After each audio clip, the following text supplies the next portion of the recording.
नमस्कार। मैं विशंबर प्रसाद जोशी, कांग्रेस मैदान, कदम कुआं, पटना 3 में पिछले 45 साल से ज्योतिष कार्य में संलग्न हूँ। आज मैं आपके सामने एक नया टॉपिक लेके उपस्थित हुआ हूँ। वैसे टॉपिक तो बहुत ही पुराना है, लेकिन मैं इसे अपने ढंग से आपके सामने पेश कर रहा हूँ। सृष्टि जो चल रही है, आदिकाल से सृष्टि का निरंतर विस्तार और विकास हो रहा है, और इस सृष्टि के विकास में हर दंपत्ति अपना सहयोग देते हैं। आज मैं आपको संतान सुख के बारे में बताना चाहता हूँ। क्योंकि मेरे पास बहुत सारे क्लाइंट्स आते हैं जिनमें 30 से 40% तक लोग संतान के लिए ललायित होते हैं और अक्सर पूछा करते हैं, संतान कैसी होगी, संतान कब होगा, संतान प्राप्ति के लिए क्या किया जाए। तो मैंने सोचा कि क्यों ना इस पर एक वीडियो बनाया जाए। तो मैं वही आपको बता रहा हूँ। ज्योतिष शास्त्र में जन्म कुंडली का पंचम भाव संतान का घोतक है। संतान कब होगी, संतान कैसी होगी, संतान अल्पायु होगा, संतान दीर्घायु होगा, संतान स्वस्थ होगा, संतान अस्वस्थ होगा, संतान कुलमनी होगा, संतान कुलनाशक होगा। इन सारे बातों की जानकारी के लिए हम लोग पंचम भाव का निरीक्षण करते हैं। नवग्रह में कुछ ग्रह नैसर्गिक पाप ग्रह हैं और कुछ ग्रह नैसर्गिक शुभ ग्रह। नैसर्गिक पाप ग्रह में सूर्य, मंगल, शनि, राहु और केतु आते हैं। नैसर्गिक शुभ ग्रह में गुरु, चंद्र, शुक्र। बुध तो संगति के अनुसार फल देते हैं। बुध अगर शुभ ग्रह के साथ हो तो शुभ फल करते हैं। बुध अगर पाप ग्रह के साथ हो तो पाप फल देते हैं। तो आइए हम लोग लग्नानुसार किस लगन में किस ग्रह की स्थिति से संतान सुख होता है या नहीं होता है उसकी समीक्षा करें। इसमें सबसे पहले मेष लगन। मेष लगन का पंचमेश सूर्य होता है, तो सूर्य का बलवान होना आवश्यक है।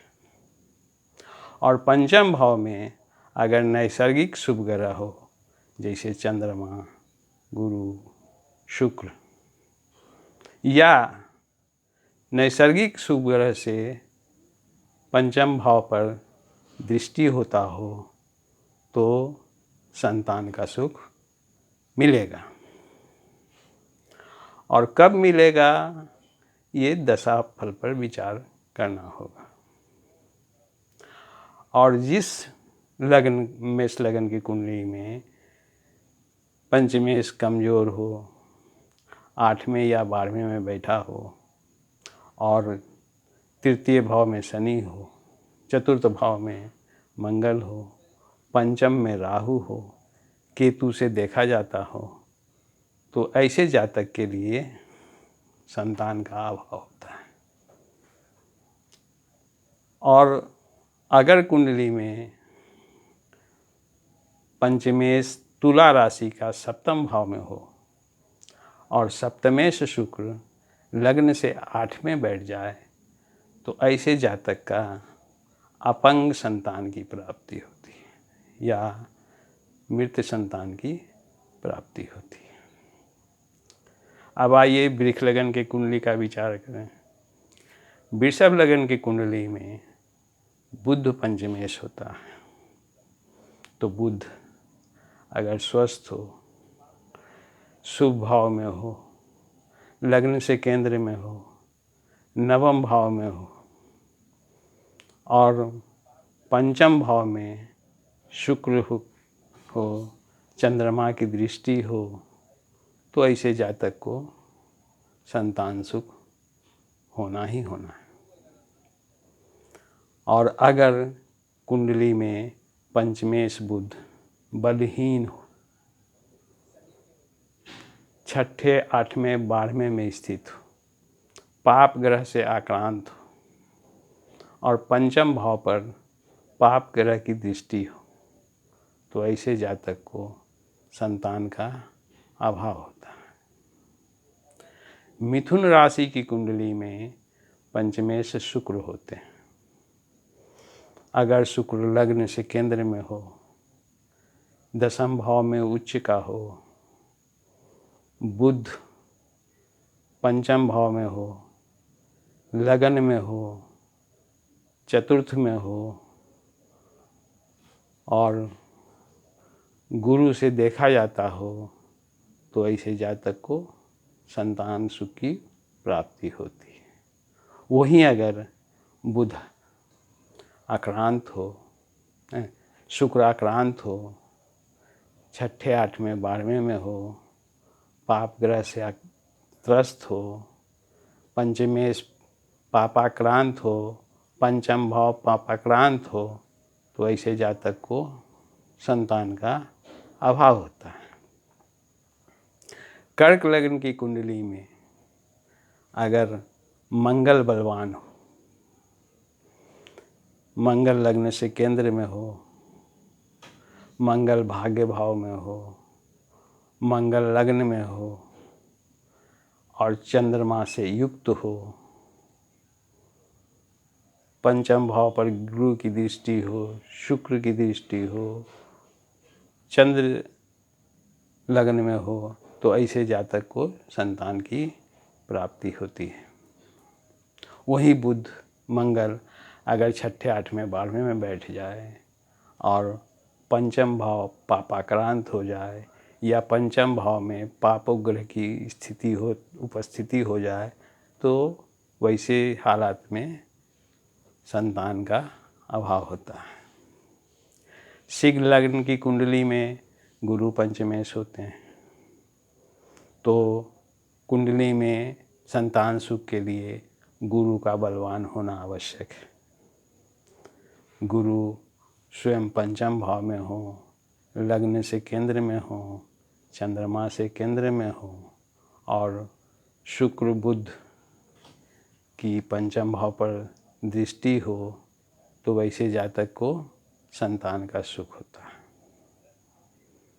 वही गुरु अगर मकर का हो जाए, लग्न से छठे बैठ जाए और पंचम भाव पापाक्रांत हो या पंचम भाव में शनि राहु की उपस्थिति हो जाए, मंगल लग्न से चौथे बैठ जाए, तो वैसे हालत में संतान का अभाव होता है। कन्या लग्न की कुंडली में शनि पंचमेश होते हैं, तो अगर शनि बलवान हो, द्वितीय भाव में उच्च का हो, लग्न से केंद्र में हो या एकादश में हो और पंचम भाव पर शुभ ग्रह की दृष्टि हो, शुभ ग्रह की उपस्थिति हो, तो वैसे जातक को संतान का सुख होता है। कुंडली में अगर पंचम भाव पापाक्रांत हो और शनि कुंडली में अष्टम भाव में नीच का बैठ जाने के बावजूद भी उन शनि की दृष्टि पंचम भाव पर होगी, तो ऐसे हालात में संतान तो होंगे, लेकिन उसका ड्यूरेबिलिटी, आयु कम होगा, अल्प आयु होगा और अगर आयु होता भी है तो वह निर्बल और कमज़ोर रहेगा तथा संस्कारहीन होगा। ये मैंने 6 राशियों का आपको विवरण दिया। संतान होने के लिए या इन बाधाओं को दूर करने के लिए हमारे 8 ऋषि मुनि ने कुछ नियम बनाए, कुछ परिहार बताया है, जो मैं आपके समक्ष रख रहा हूँ।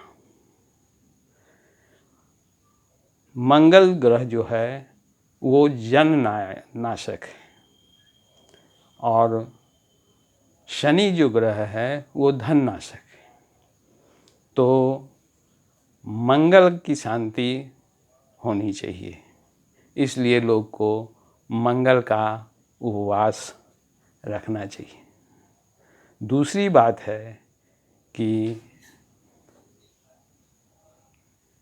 तुलसी का पौधा लगाइए, तुलसी का पौधा लगाइए और उसको संतान स्वरूप मानकर उसकी सेवा शुश्रूषा कीजिए, तो संतान सुख की प्राप्ति का रास्ता सुगम रहेगा। भूखे को खाना दीजिए, धनहीन को दान दीजिए, कर्म फल को मजबूत कीजिए, तो संतान सुख की प्राप्ति में सुगमता रहेगी।